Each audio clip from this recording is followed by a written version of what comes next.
Hello, and here we are. I just wanted to do a little video on some cheap, crappy jump leads that I've got here. So I was actually given these about a year ago, and they've basically just been weirdly just living in the boot of my car, never been used. Now they're obviously really cheap, horrible, even oxidizing up there.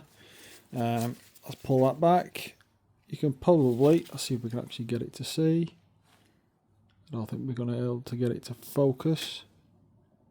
You can sort of see how much cabling there is. Let's see if we get this to focus. There you go. That's not very much, is it? So these are going to be absolutely crap. So I thought we'd have a play about with them and probably burn them out or something.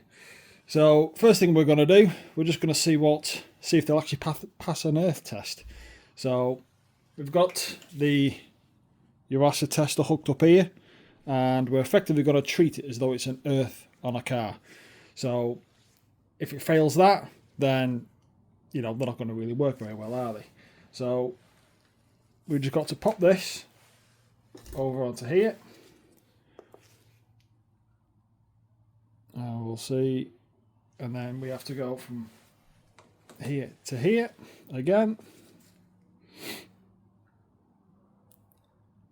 and as you can see, they've effectively failed an earth test, which means the chances of them conducting a decent amount of power is pretty low. So let's connect up the carbon pile load tester and see what actually happens. So we're just going to connect this fellow up like so.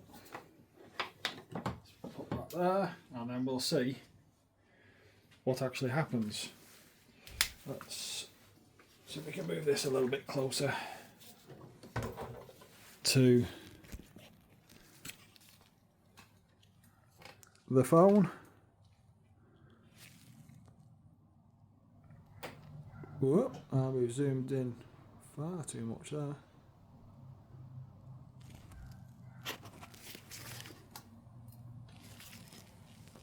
Let's just zoom out a bit more.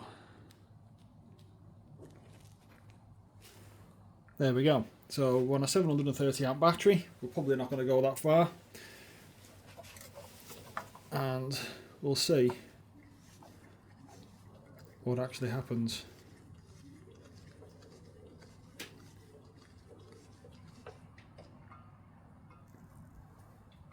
There you go, what we're on there, about 40 amps.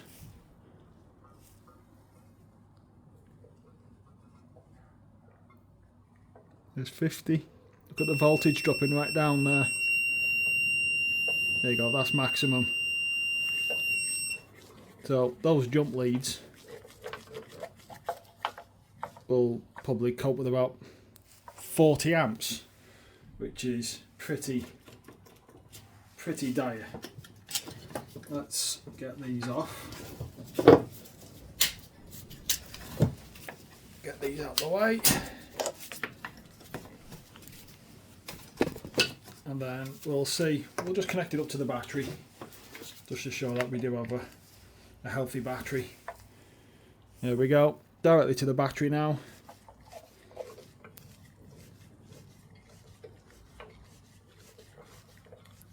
There you go. Straight up. There you go, there's 350 amps. There's 400 amps. So those jump leads really struggled to pretty much do absolutely anything. So, the connections are still pretty good on the inside where the wire connects up. These are as they came from factory by the looks of things, but they're just absolutely terrible.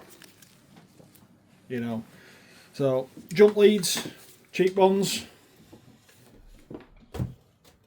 are they actually worth it? Yeah, most likely not.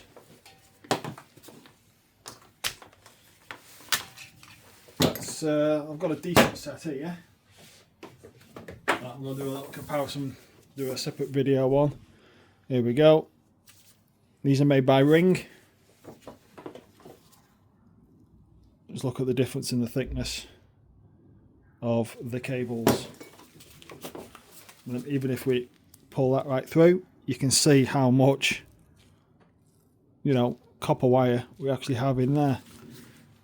So I'll do a little same test again. I'll do that with these in another video. I just wanted to keep this one as short as possible. So yeah, cheap, thin jump leads. They're not gonna give you the power needed to start anything. They probably start hybrid Yaris if you're lucky. But other than that, they're just absolutely crap. See if we've got a purse snip somewhere. Let's cut that off. And see if I can find some snips from somewhere. I did have some knocking about somewhere.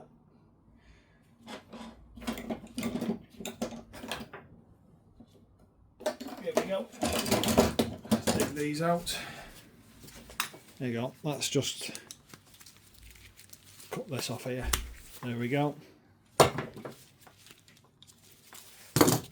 I mean, look at the thickness of that. How many strands are on there? You could probably count them all. I mean, on what planet are these actually decent or designed for jump starting anything other than a moped or possibly a hybrid? They're not. Just look how much insulation you've got for copper wiring. It's just crap. It's just crap. Well, there we go. Just a little video on some cheap, crappy jump leads. I mean, it wouldn't surprise me if these are still available all over the place. But yeah, if you're going to buy jump leads, buy something decent at least.